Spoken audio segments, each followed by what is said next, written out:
भारत के pharma sector पे भी ट्रंप ने ये टैरिफ 100% लगा दिए हैं और 1 अक्टूबर से ये लागू हो जाएंगे। यूएसए एक बहुत बड़ा मार्केट है भारतीय फार्मा कंपनियों के लिए, तो निश्चित है उससे असर पड़ेगा और कल असर दिखा भी कि शेयर मार्केट में फार्मा कंपनियों के शेयर में गिरावट दर्ज है। भारत इस मामले को WTO के डिस्प्यूट मैनेजमेंट बॉडी DSR में भी ले जा सकता है, मतलब डिस्प्यूट मैनेजमेंट बॉडी में ले जा सकता है, अमेरिका को चुनौती दे सकता है। नमस्कार दोस्तों, आज बात करेंगे कि ट्रंप ने एक और टैरिफ बम भारत पर फोड़ दिया है। तो आइए इस पर पूरी जानकारी प्राप्त करते हैं कि ये कौन सा टैरिफ बम है, किस सेक्टर में लगाया गया है और इसका क्या परिणाम होगा, भारत इसका कैसे जवाब देगा। तो देखिए, कल ट्रंप ने घोषणा की है कि अब वो भारत के फार्मा सेक्टर पर भी 100% टैरिफ लगाने वाले हैं, जो कि 1 अक्टूबर से लागू हो जाएगा।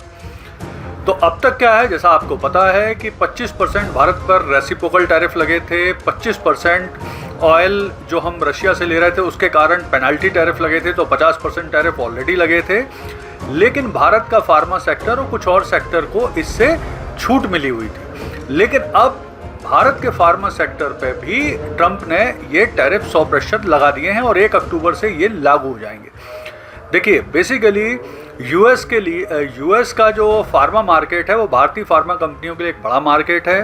प्रतिवर्ष भारतीय फार्मा कंपनी $1 बिलियन का व्यापार करती है यूएस के साथ। तो अब हम देखते हैं कि आखिर इससे क्या परिणाम भारतीय फार्मा कंपनियों के ऊपर आ सकता है, क्या परिणाम हो सकता है।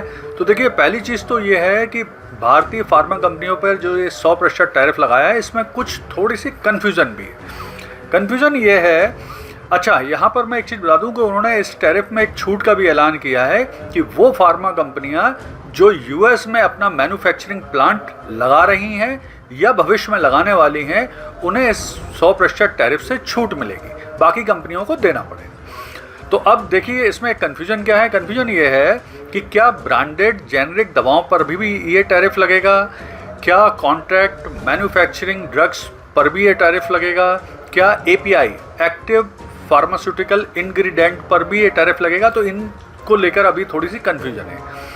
फिर भारत पर असर क्या पड़ सकता है। तो देखिए, भारतीय जो मतलब यूएसए एक बहुत बड़ा मार्केट है भारतीय फार्मा कंपनियों के लिए, तो निश्चित है उससे असर पड़ेगा और कल असर दिखा भी कि शेयर मार्केट में फार्मा कंपनियों के शेयर में गिरावट दर्ज की गई।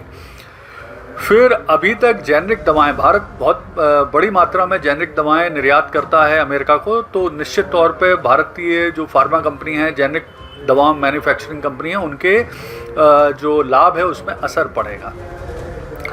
और इसके अलावा फार्मा कंपनियों के जो निवेश है उसमें भी असर पड़ सकता है, उसमें भी गिरावट दर्ज की जा सकती है। तो ये सब चीज़ें हैं जो भारत में फार्मा कंपनियों के ऊपर पड़ेंगी।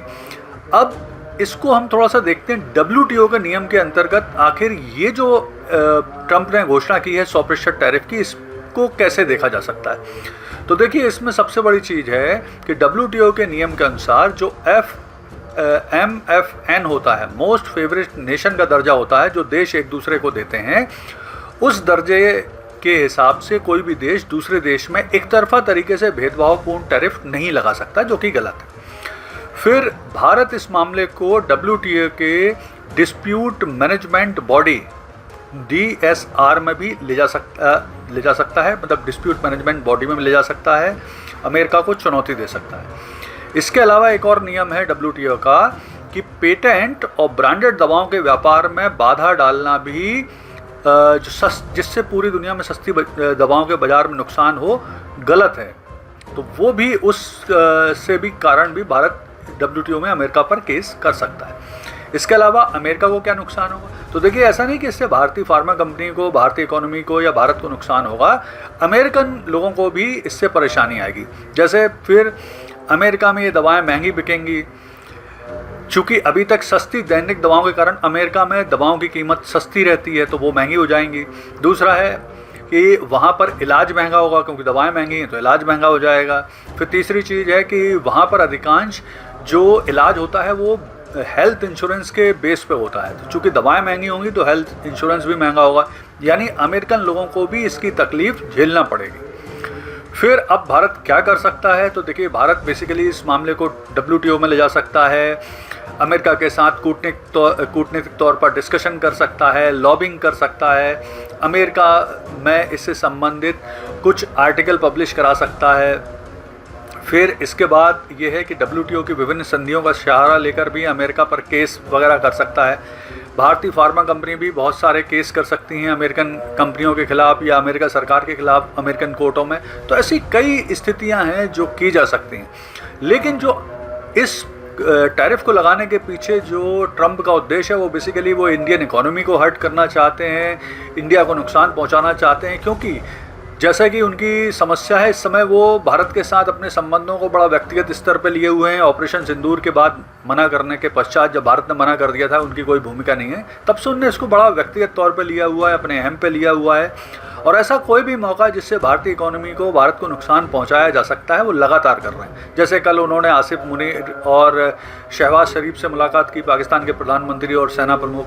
तो ये सब जो उनके स्टेप हैं निश्चित तौर पे भारत को हर्ट करने के लिए किए जा रहे हैं। लेकिन भारत के पास भी बहुत सारे मौके हैं जिसमें अब मुझे लगता है कि भारत को भी, अब तक भारत बहुत सॉफ्ट तरीके से रिप्लाई कर रहा था, लेकिन अब मुझे लगता है कि भारत को भी पलट कर अब अमेरिका पर, ट्रंप पर वार करना शुरू करना चाहिए। और उसकी शुरुआत हो, जो हमारे रक्षा समझौते हैं अमेरिका के साथ, बैका, लेमुआ, कॉमकासा वगैरह, उनको रद्द करें या उनकी रिव्यू करने के साथ शुरुआत करें। धन्यवाद।